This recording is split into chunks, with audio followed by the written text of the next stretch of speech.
네, 안녕하십니까. 상권분석가 박대영입니다.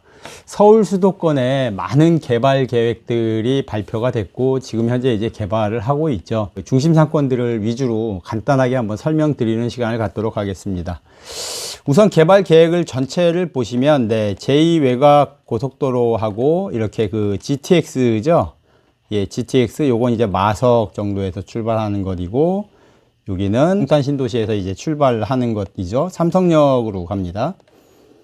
네. 그리고 이제 송도에서 출발하는 GTX도 도심권으로 이렇게 진입이 쉽게 서울역까지. 네. 그리고 이쪽 같은 경우는 이제 운정 신도시입니다. 운정 신도시에서 네, 도심으로. 그리고 이제 양주 신도시죠. 의정부 위에 양주 신도시. 자, 그리고 이제 그 외에 이런 그 경전철이라든가 이런 고속화 도로들이 많은 개발 계획들이 잡혀 있습니다. 이런 개발 계획을 우리가 볼 때 항상 그 제일 궁금한 건 그거죠. 과연 GTX가 개발이 되면, 이런 제2외곽 순환고속도로가 개발이 되면 어디가 가장 많이 상권이 좋아질까? 네, 이런 거에 대한 의문점을 많이 갖고 있습니다. 자, 그러면 제가 지하철 9호선 개통했던 사례를 가지고 한번 우선 설명을 드리도록 하겠습니다. 지하철 9호선이 이제 없다가 지하철 9호선이 이제 개통을 하였죠. 지하철 9호선이 개통을 하니 여기에서 이제 그 제일 어떤 곳이 좋아질지에 대해서 찾아보니까 전에 그 7호선 있죠. 전철 7호선이 개통이 되었을 때 아파트 가격이 제일 많이 오른 데가 제일 끝쪽입니다. 그러니까 광명이죠. 광명에서 강남까지는 사실 거의 출퇴근이 어려울 정도였는데 지하철 7호선이 개통을 하니까 한 번에 그냥 이렇게 출근하기가 쉬워진 것이죠. 그리고 교통 환경이 그 도심으로 이제 접근성이 너무 좋아졌기 때문에 7호선이 개통하고 나서 수혜를 받은 지역이 아마 광명일 것입니다. 그래서 지하철 9호선도 우선 그 주거 목적용 소형 부동산들, 그러니까 소형 그 임대주택이라든가 소형 아파트들, 굳이 제가 소형 아파트라고 말씀을 드리는 이유는 대중교통 영향을 가장 많이 받기 때문에 그렇습니다. 원룸주택이라든가 오피스텔, 그리고 소형 주택들이 이제 대중교통 영향을 많이 받죠. 그래서 주거 목적용 소형 부동산이 그 교통 환경이 열악했던 곳이 가장 많이 오릅니다. 자, 9호선에서 제일 끝쪽을 보시면 저 김포죠. 그럼 김포가 가장 많이 올라야 되는데 지하철 9호선이 아니더라도 김포공항은 사실 교통이 너무 좋죠. 공항버스가 있잖아요. 그래서 공항버스 한번 타면은 뭐 강남, 수원, 뭐 수도권 거의 전체를 다 커버를 하고 있기 때문에 교통 환경이 상당히 좋습니다. 그러니까는 지하철 9호선 때문에 더 많이 오르고 이런 거는 오히려 좀 덜할 것이라는 것이죠. 그래서 제가 권해드렸던 곳은 지하철 9호선이 개통하기 전에 강서구 쪽에 있는 염창동과 가양대교 남단 쪽에 있는 염창동 일대를 제가 권해드렸었습니다. 그래서 이제 주거시설 이쪽을 제가 권해드렸었던 이유는 우선 이제 우측으로는 여의도가 있죠. 기존에 지하철 9호선이 개통하기 전에는 그 염창동 쪽에서 그 여의도에 출근을 하려면 버스를 2번 타고 나갔어야 돼요. 근데 지하철 9호선이 개통을 하니까 이제 뭐 한 5정거장 정도밖에 안 되는 것이죠. 그래서 그 여의도에 근무하시는 분들이 이제 주택을 얻을 때 기존에는 염창동 쪽에서 그 방을 찾지 않았는데 이제는 염창동에서 이제 출근하기가 상당히 수월해진 것이죠. 그리고 제가 염창동과 가양대교 남단을 권해드렸었던 이유가 또 한 가지 있는데요. 9호선 개통 이후에 이제 그 마곡지구가 개발이 되잖아요. 예, 마곡지구 하면은 이제 그 연구 시설들이 많이 들어가는 그런 지역이기 때문에 또 이제 가양동이라든가 염창동 쪽을 많이 권해드렸던 것이고요. 그리고 이제 그 상업용 부동산을 보시면 상업용 부동산 같은 경우는 가장 큰 상권이 가장 큰 성장을 하게 됩니다. 그러니까 지하철 9호선 노선 중에서 여러 개 상권들이 있잖아요. 뭐 공항시장이라든가 여의도 상권이라든가 노량진, 반포터미널, 강남역. 그럼 이 노선상에 있는 가장 큰 상권, 당연히 강남역 상권이죠. 그래서 지하철 9호선이 개통을 하게 되면 가장 수혜 지역이 강남역이었던 것입니다. 그래서 9호선이 개통하고 나서 강남역은 한번 또 점프를 하게 되는, 예, 상권이 훨씬 더 많이 활성화가 되었죠. 자, 그리고 이제 또 한 가지 우리가 관심 있게 볼 만한 것이 동선이 바뀜으로 인해서 입지 가치가 변하는 곳을 한번 볼 만합니다. 이 동선이 바뀌는 곳이라는 건 여의도역 같은 경우는 기존의 역 출구들이 다 정해져 있죠. 근데 그 밑에 지하철 9호선이 하나 더 지나가는 거예요. 다시 말씀드리자면 여의도역은 지하철 9호선이 없다가 다시 생겼더라도 동선이 바뀌질 않아요. 기존의 출구 그대로 그냥 움직입니다. 하지만 가양대교 남단역이라든가 염창역이라든가 이러한 곳들은 여기 없던 곳에 생기는 것이죠. 뭐 송파 지역에서는 그 송파 방위시장 쪽에 보시면은 기존에 여기 없던 곳에 생기는 곳들이기 때문에 그러한 곳들은 이제 버스 중심으로 동선이 형성되어 있던 것이 전철이 생김으로 인해서 전철 쪽으로도 동선이 형성이 되겠죠.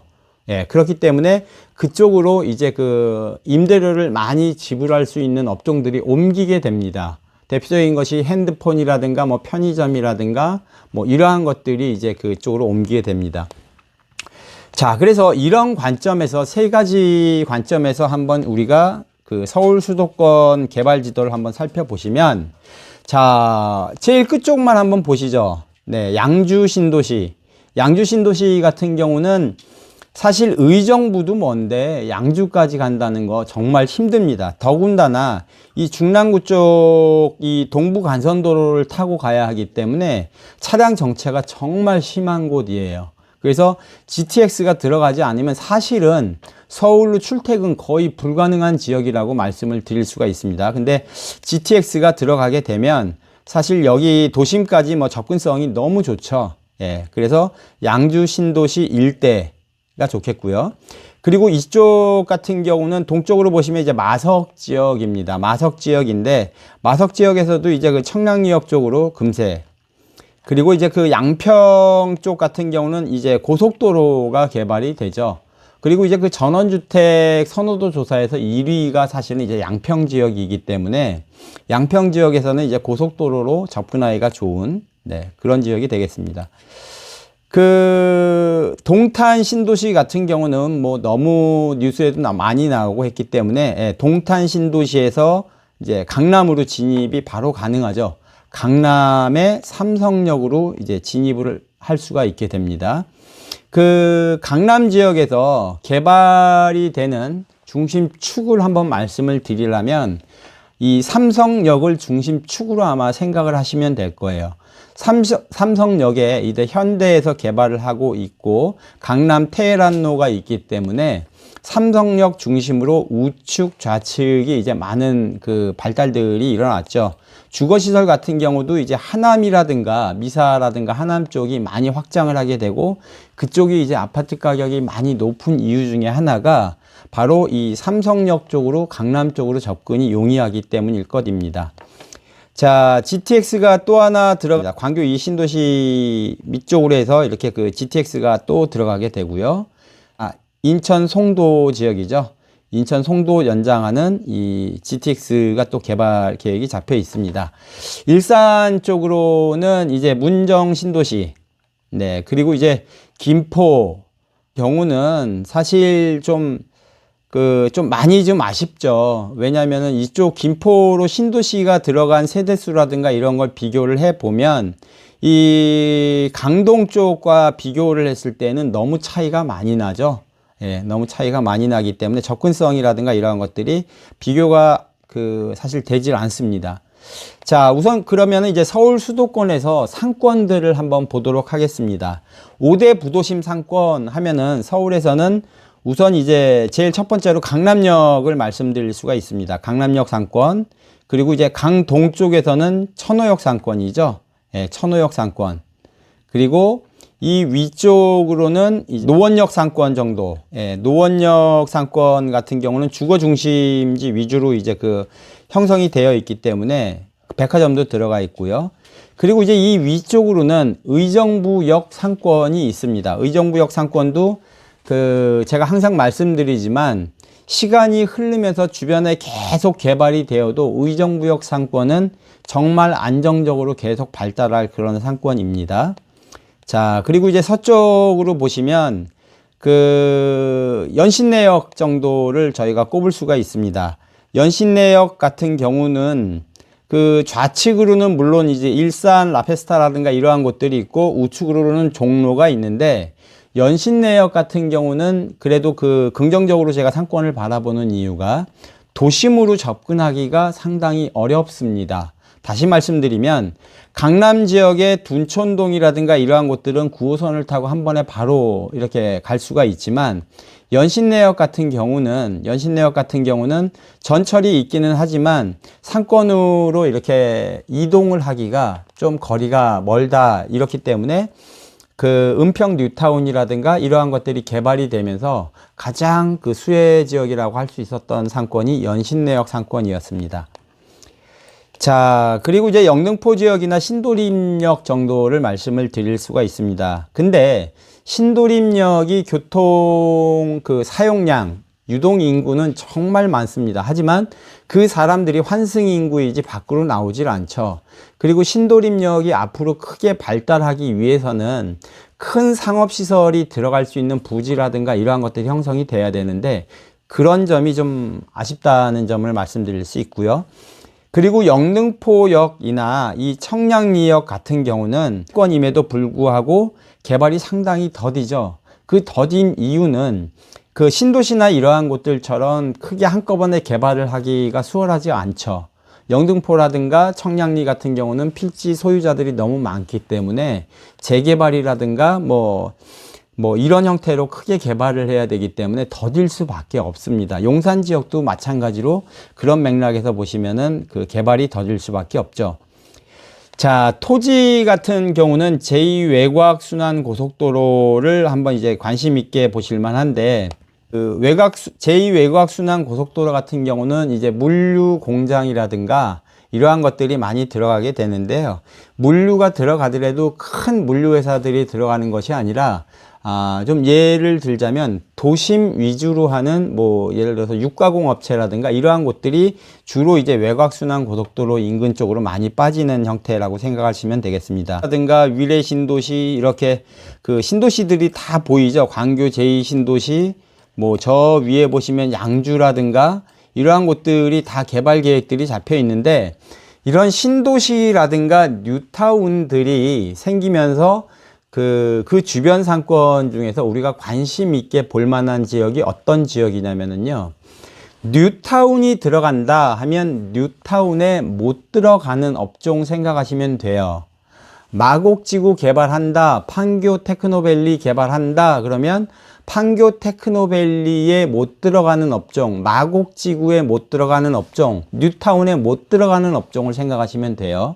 그래서 못 들어가는 업종을 대표적인 게 유흥업입니다. 모텔, 대표적인 것이죠. 그래서 그 지역 인근에 있는 유흥업 밀집 지역들은 주변에 뉴타운이 개발이 되더라도 그 생활 밀착형 업종들은 마트라든가 이러한 것들은 뉴타운이라든가 신도시라든가 이런 쪽으로 다 빠져나가겠지만, 유흥업 밀집 지역 재래상권들은 큰 흔들림이 없습니다.